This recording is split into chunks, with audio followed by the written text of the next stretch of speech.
Je m'appelle David Ainsworth, je suis chargé de communication du secrétariat de la Convention sur la diversité biologique. C'est vraiment un plaisir de vous accueillir pour cette point de presse ici à Montréal. In today's conference, the subject is going to be looking at on the road to COP16. And in that regard, we are delighted to have with us the principal actors who took us from COP15 to COP16 in this event. We have with us the Minister of Environment, the Honourable Stephen Guilbeault, who's the Minister of Environment and Climate Change Canada, with us seated in the middle. We also have with us the Honourable Susana Muhamad, the Minister of Environment and Sustainable Development of Colombia, who is the incoming president for the COP16 meeting planned this fall in Cali, Colombia.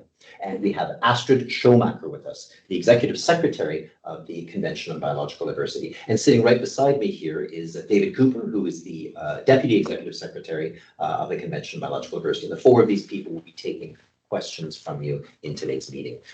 J'aimerais annoncer les participants au panneau où nous avons le honorable Stephen Guilbeault, ministre de l'Environnement et Changement climatique du Canada. Nous avons le ministre de l'Environnement et le Développement durable du Colombie, l'honorable Susana Muhamad. Nous avons le secrétaire exécutif de la Convention sur la diversité biologique, Astrid Schomaker, et le député secrétaire exécutif de la Convention, David Cooper, juste à côté de moi. For this conference, we will have a period of about 30 minutes involving a few statements from some of the participants and answering questions. And then the ministers will have to leave, and then we'll have almost an annex to this conference where the executive secretary and the deputy will be there to take more technical questions on the formal political agenda, formal negotiating agenda taking place at COP16. But let me get started right now with the statements, and when I follow it, I'll talk about how we'll manage the questions. So for that, I'd like to begin with the Executive Secretary, Astrid Schomaker, who will set the scene for us. Astrid, the floor is yours. Thank you, David, and good afternoon, everybody. Minister Muhammad, Minister Guilbeault, it's really a pleasure to welcome you here in the Secretariat. In a way, your presence symbolizes the continuity on the way to COP16 from COP15, and of course, that is a very, very important journey where we've started with unprecedented commitments and an unprecedented new understanding of the importance of biodiversity.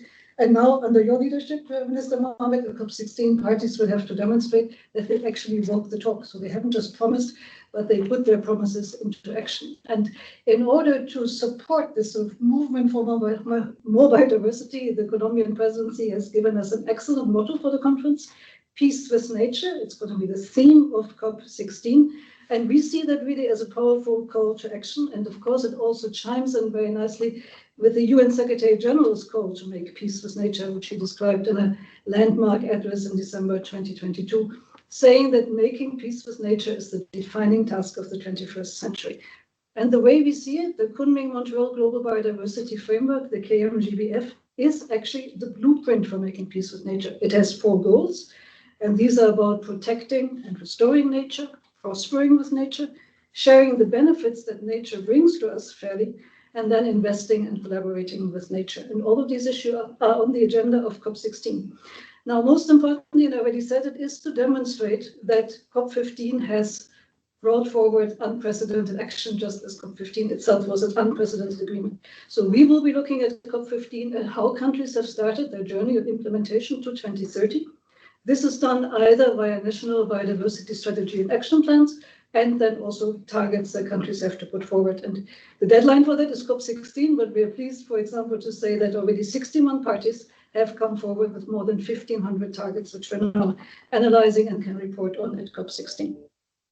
Also very, very important will be that COP16 finishes the unfinished business from COP15, and there in particular, this is about access and benefit sharing on digital sequence information from genetic resources. Now, that's a very technical subject, but a very, very important one, also in terms of the mobilization of resources, but also in terms of the understanding of how we interact with nature, that when we take from nature, when we benefit from nature, we give back to nature. And it's about operationalizing the mechanism that was already agreed at COP15. And in addition to that, COP15 also made very, very ambitious promises on biodiversity finance. Now, the Global Environment Facility acted quickly. They set up the GBFF, the Global Biodiversity Framework Fund, and Canada has been leading the way with capitalizing the fund with $200 million. Some other countries have followed suit. We are hoping to see more action in that space in the run-up to COP16 and at COP16. And then COP16, and I come slowly to a close, also includes initiatives that will bring the indigenous peoples and local communities to the table and elevate their voices and all the traditional knowledge they can bring to the debate. And I'm sure Mr. Muhammad will speak of that. But they are also then part of the largest green zone that we have ever seen, where all actors of civil society can bring together their energy and their ideas of how we can move forward in the implementation of our framework. So Colombia's admirable efforts in ensuring this widest possible participation are really consistent with one of the main credos, I would say, of the framework, and that is that we can only achieve the framework if all parts of government work together, but also if all parts of society come together, and we've had ample opportunity at COP16 to demonstrate how that can work. And I think I'll leave it at that and hand back over to David. Great. Thank you very much, Executive Secretary. Our Executive Secretary set the scene. And so now, as we are in Montreal, it's entirely fitting that we hear from Minister Guilbeault, who was representing Canada, hosting us here, hosting a great meeting where the Kunming-Montreal Global Biodiversity Framework came into being. So, Minister, I invite you to take the floor. Merci, David. Bonjour à toutes et à tous. Welcome to all. First, I would like to say that we are on the unceded traditional territory of the Kanien'kehá:ka Nation, part of the Haudenosaunee Confederation. They are the traditional custodian and guardians of the lands and waters on which we gather today. C'est avec beaucoup de plaisir que j'aimerais vous présenter Madame Susana Muhamad, qui est la ministre colombienne de l'Environnement et du Développement durable. J'ai eu le plaisir de travailler avec elle déjà depuis plusieurs années, et vous allez voir, pour ceux qui ne le savent pas encore, c'est une alliée, c'est une championne de la défense de l'environnement, de la protection de la nature, la lutte au changement climatique et aussi des voix autochtones. Et je pense qu'elle va nous en dire plus sur sa vision et celle de son gouvernement pour la COP16. So today we're passing the torch on the world's biggest nature protection conference. Minister Muhammad presiding over COP16 will be presiding over COP16 starting on October 21st in Cali, Colombia. And in the last 2 years, we've done a lot of work. There is still a lot of work that needs to be done. Some of you will recall that in 2022, we didn't even know that we were going to be able to host COP16, let alone be able to come to the conclusion that many have called the Paris moment for nature. And we did that by working together in challenging times, and you know, it is as challenging now as it was then. But the only way we can get there is by working together, and the issues couldn't be as urgent as they were then. Species are still going extinct. We're still unsustainably using natural resources. We're not protecting critical habitats, and we've still not collectively realized that in the fight against climate change, our biggest ally is nature. But we did what very few thought was possible in 2002. We got 196 countries to agree to the Kunming-Montreal Biodiversity Framework. And I think at the time, all countries said loud and clear, there's a better way to work with nature and to care for nature. Une nouvelle voie où nous pouvons collectivement répondre à la crise de la biodiversité et celle de la pollution, tout en soutenant des communautés fortes et durables partout à l'échelle de la planète. C'est certain qu'il est facile d'utiliser la peur pour bloquer les solutions. Et on voit des politiciennes faire ça partout sur la planète. Ces gens-là n'ont hélas aucune solution à offrir, que ce soit sur la protection de la nature, la lutte au changement climatique ou encore la lutte à la pollution plastique. Mais la COP15 nous a appris l'importance de travailler ensemble pour arriver à des résultats ambitieux. Comme on dit si bien en québécois, il faut que les bottines suivent les balais. Alors, depuis 2015, le Canada s'est engagé dans la plus grande campagne de protection de la biodiversité de l'histoire du pays. Je vous donne quelques chiffres, je ne veux pas vous inonder de ça, mais en 2015, lorsque notre gouvernement arrive au pouvoir, le Canada protège à peine 1% de nos océans et de nos espaces côtiers. Nous sommes à plus de 15%, presque 15% aujourd'hui. Nous protégeons 10% de nos territoires. Nous sommes à peu près à 14% aujourd'hui. J'ai bon espoir que d'ici la fin de l'année, au Canada, nous serons presque à 20% dans les deux cas, à la fois pour la protection terrestre et la protection maritime. Et on voit les impacts combinés des changements climatiques et de la surutilisation de nos ressources naturelles, que ce soit les feux de forêt, que ce soit les inondations. La science nous demande d'agir. Nous avons l'opportunité de bâtir une société et une économie qui soit plus durable pour que les générations futures puissent en bénéficier. Nous avons présentement un plan au Canada de 12 milliards de dollars investis en matière de protection de la biodiversité. Et ce qui est vrai au niveau international l'est tout aussi au niveau canadien. C'est ensemble qu'on va réussir. L'ensemble des gouvernements, les provinces, les municipalités, les peuples autochtones, bien sûr le secteur privé et les ONG et bien d'autres. So in October, the world will look to Cali so that we can continue the work we started in Montreal.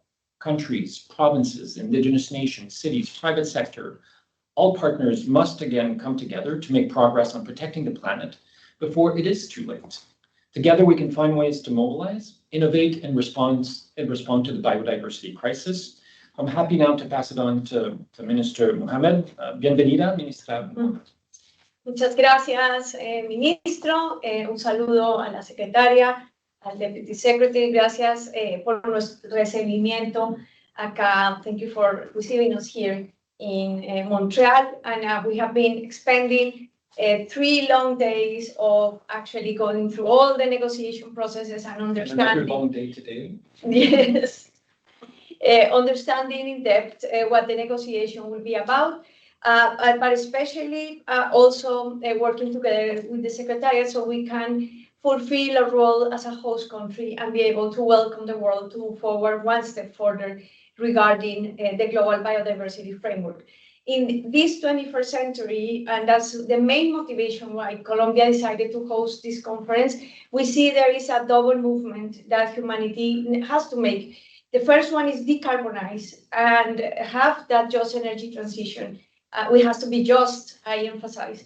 But on the other side of the coin is to restore nature and to allow nature to take again its power over planet Earth so that we can really, at the end, stabilize the climate. Otherwise, it will be something as is one purpose is eating the other, meaning that if we are invest a lot in this process of nature recovery, but at the same time we are not decarbonizing, the climate will continue changing and nature will not have the time also to adapt. And if nature collapses, communities and people will also collapse. Society will collapse. And this is exactly the double movement that I think the world is not still conscious of. Still, climate has much more political awareness, economic investment, but we are not seeing the other side of the coin, and it's dangerous. That is dangerous for humanity. So one of our main purposes at COP16 in Cali is to make biodiversity and the global Kunming-Montreal framework as relevant politically, the same as currently the climate agenda is. And to bring awareness of the need that we all have, as the framework says, as a whole government and whole of society, to be able to mobilize the necessary action and implementation for these 2 movements to happen in order to be able to have humanity in safe limits during the 21st century. But we are also calling for peace with nature. And by that, Colombia means to have an in-depth reflection of how that transition is going to happen. We are calling for putting human rights at the center of this process of transition, because actually this change can be inclusive and it can bring economic and social benefits for millions of people around the world. And we are actually positioned to do that because we have now a global mandate that was agreed here in Montreal.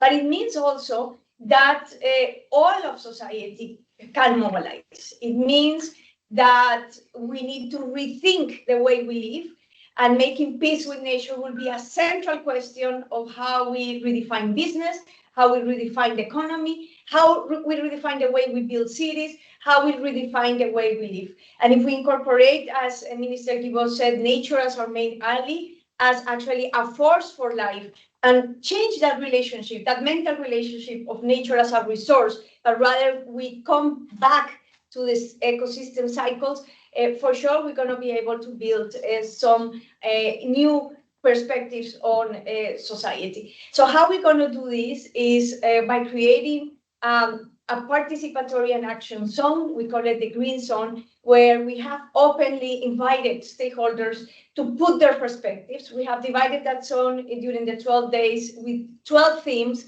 and we have organized the proposal from stakeholders. We received in 1 month of opening 1,500 events that were proposed by 30 countries, and we will have indigenous people, women, youth, business people, and whole of society mobilizing to that action and participation zone. But we will connect that energy also to the blue zone, where the negotiation will be happening and where we have 4 main outcomes that we want to see, and that also Secretary Astrid already mentioned, the digital sequencing of information fund and framework, the Indigenous Peoples Work Program, the framework for implementation, how are we implementing, the reflection on implementation and the targets towards 2030, and of course the financial arrangements and mechanisms that would allow for that. The idea is actually that in the blue zone we will also have forums from stakeholders, but also we will